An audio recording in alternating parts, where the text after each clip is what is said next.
Thank you, Nick, and thank you all. Good morning. Thanks for coming. I want to tell you a story this morning about some long-term research that we did in the Sierra Nevada. So sometimes when you're doing a long-term research project, things happen that are unexpected. And it's all natural, something that you didn't plan, but it's a product of what happened to happen. So it's serendipity and luck, combination of those things that can produce natural experiments.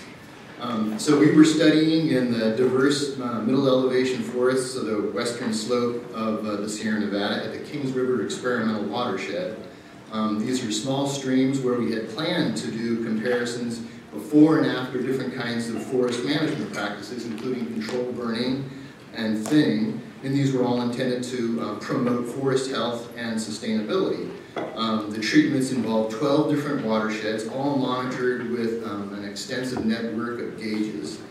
And they would include mixed and independent effects and controls, but it didn't work out. Because of a combination of difficulty in getting permits, protests, weather, logistics, and bureaucracy, it all combined to prevent that from happening. But meanwhile, years passed between 2002 and 2015, and instead, the climate changed. Snowpack changed from average to spring flood flows in high snowpack years to a period of record historic drought. So this is really a study that became more a story about hydrology than about forest management practices. So what the image I want to plant in your mind as we're going through this talk is really that drought draws down flows and exposes benthic habitat. These are photographs that were taken in another study, not at Cruz, but what you see in the top is a photograph taken during years of average flow at a couple of different sites. And then during the height of the drought in 2015, what those same flows look like. So drawdowns of flows to low velocities and exposure of benthic habitat. So just sort of keep that in the back of your mind as the theme of this. So this work was done in the Kings River Experimental Watershed, which is, as you can see from that graphic, central Sierra Nevada, west slope of the Sierra, elevations between about 7,000 and 8,000 feet. There's 12 stream sites there that we were doing our work on within these experimental watersheds, again, each of which is gauged. And importantly, rather than doing kind of the typical bioassessment sampling using a reach-wide benthos approach, we separated samples of riffles and pools. We were in particular interested in those habitats. These are all reference quality headwater streams that are really sort of at the edge of some of the expected impacts from the effects of climate change. But our charge, initially anyway, was to look at these forest management treatments of burning and thinning. But again, it didn't work out that way. Instead, what we saw over the period of time that we were doing our research was a change in the discharge regime. So here's a nearby stream. I can't really show you 12 graphics of all the stream gauges from the individual watersheds. So here's a representative example of what the flow looks like from a long-term gauge on Pitman Creek, which is nearby, once again. What you can see there are the sampling periods in red arrows, and the early part of the study was conducted, there were those green bars are during average flow conditions. So in other words, something that was at about the median flow being at 50%. And so these were average flows that were between 25 and 75 percentile of the average flow in 2002 to 2004. In 2005 and 2006, these were very high snowpack years with lots of snow melt, spring floods going on. And then there was a hiatus in our work until 2013 and 2015, which was in the early and late stages of this historic drought in California. During some of that time, we also did sampling in the fall. Typically, we were sampling just past the spring snow melt period, but there was also a couple of times where we were able to sample during the fall. And so we were able to contrast conditions during that extreme drought of 2012 and 2015 that would allow us to look at some of the effects not only of super-seasonal drought, inter-year drought, but also low-flow, base-flow conditions that occurred in comparing our fall samples to spring samples.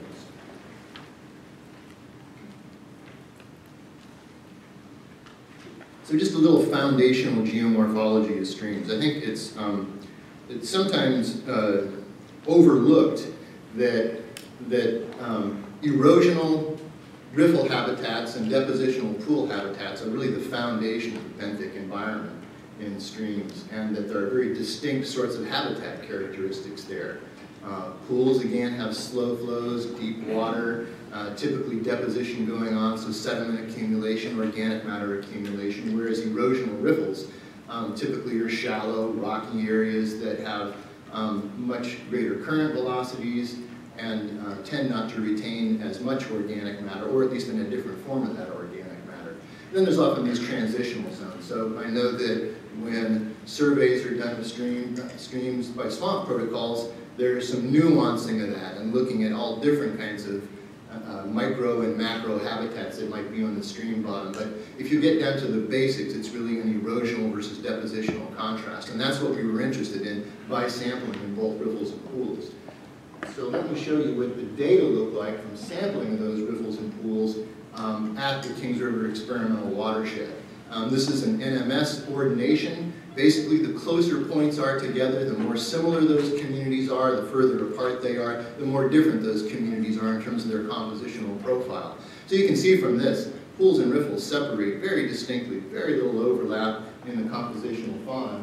And of course, most of you are familiar with the fact that that involves mayflies, stoneflies, caddisflies, riffle beetles, those types of organisms being the prominent species that you find in riffle environments, whereas midges, Cialis, shredding caddisflies, and things like Pisidium, which you often find characterizing pool environments. Those get all mixed up when you're doing a reach-wide benthos sample because you are sampling in proportion to the habitat that's there. That's typically a mix of riffle and pool environments.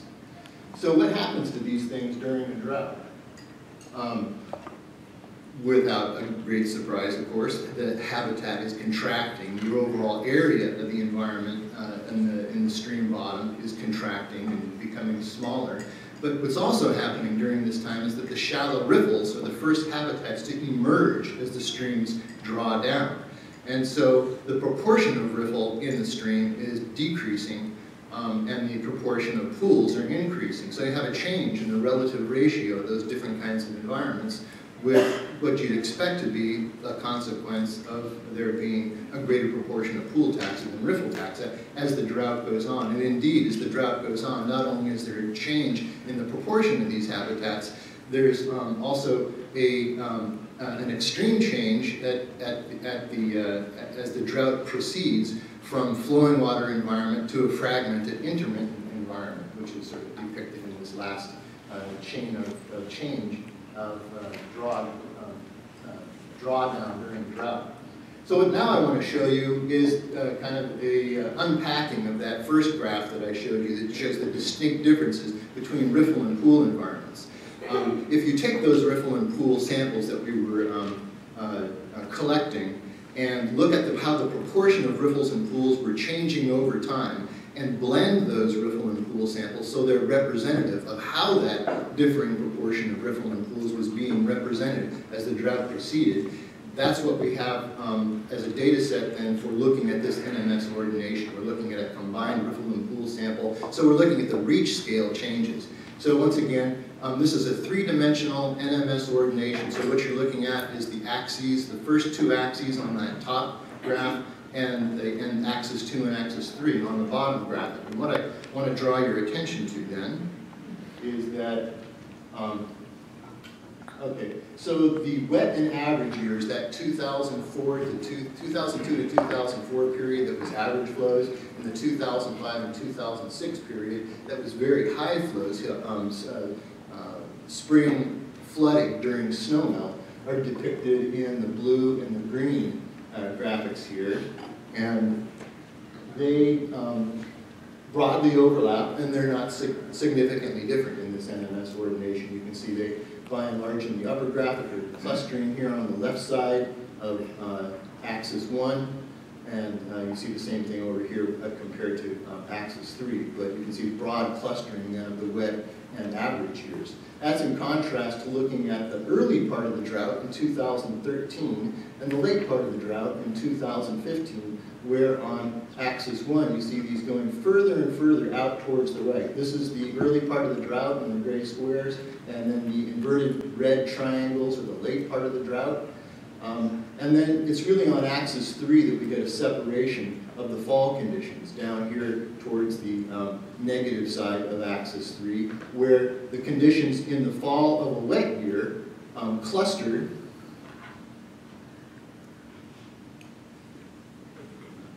with the wet and average years, whereas the fall of an average year, when base flow is much more constrained than it would be during the high flow fall conditions, they cluster with both the early and the dry late conditions over here on this side of the ordination. And what I want to draw your attention to is that the further away from the wet and average periods of the study, the further away these are, the more there is a difference in the community structure here. These points out here have a very different community composition than do the points over here. And so what I'll do in a future slide here is look at what the relationship of that distance is from the wet and dry conditions in relationship to the flow.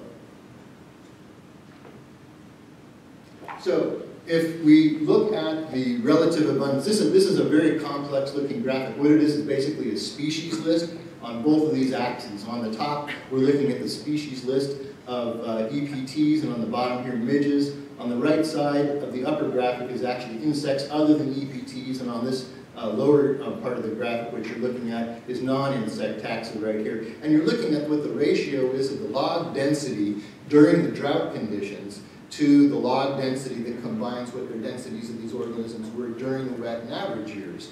So what we're looking at basically is the effect of drought on these mixed groups of taxa. And here's what that looks like during the early part of the drought.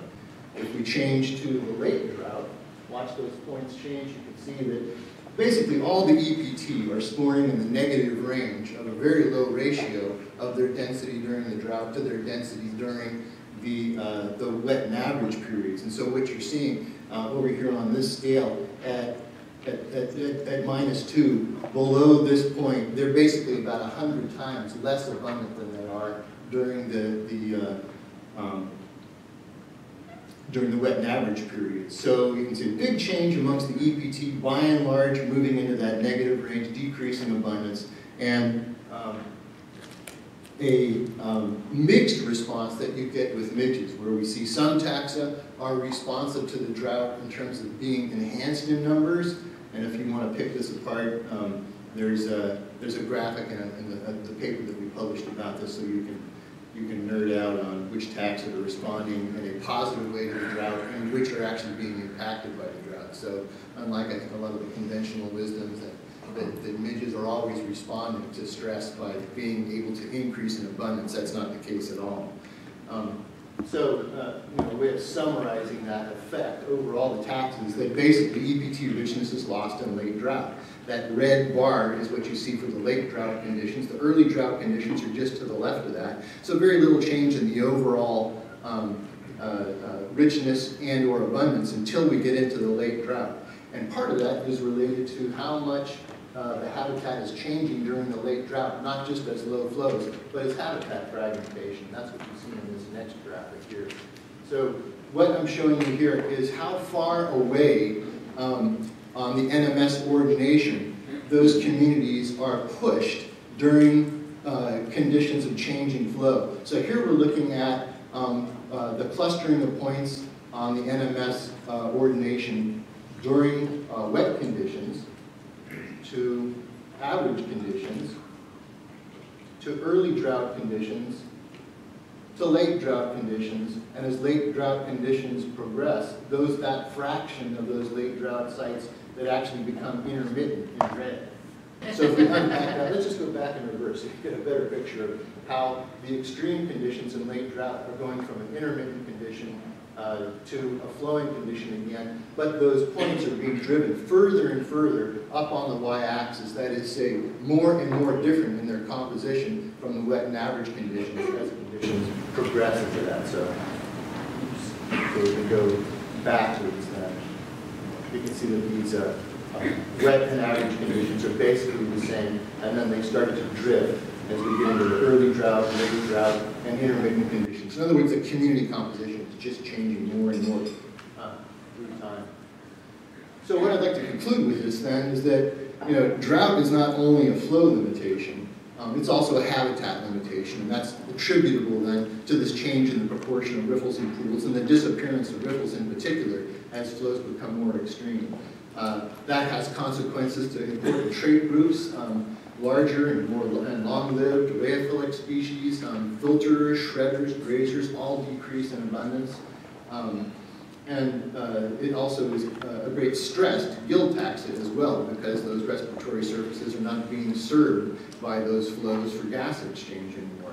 And then beyond these riffle limitations, what we see are fragmentation of surface flows, isolating intermittent sections, and producing a community that's more of an R-selected, tolerant, small-bodied group of organisms that have rapid growth. In particular, that's true of certain midges. So, and then open it up to questions, but if any of you are interested in getting into the nitty-gritty of some of these studies, these are the two papers we published within the last year that describe some of these changes in both habitat and effects of flow. Thank you.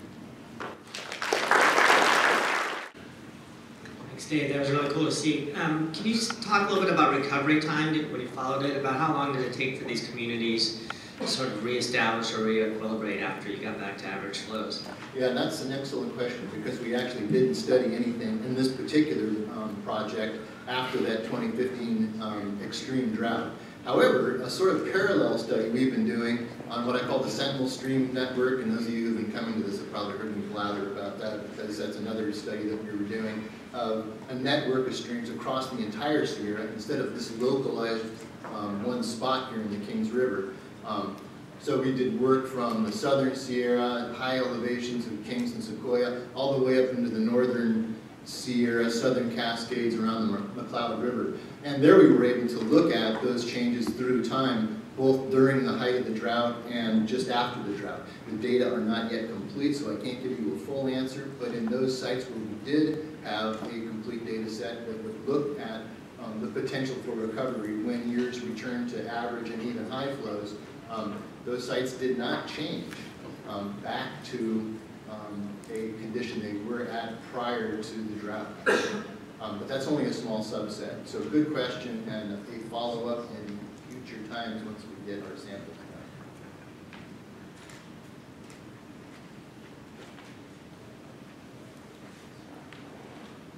So I got a two-part question, always complicated.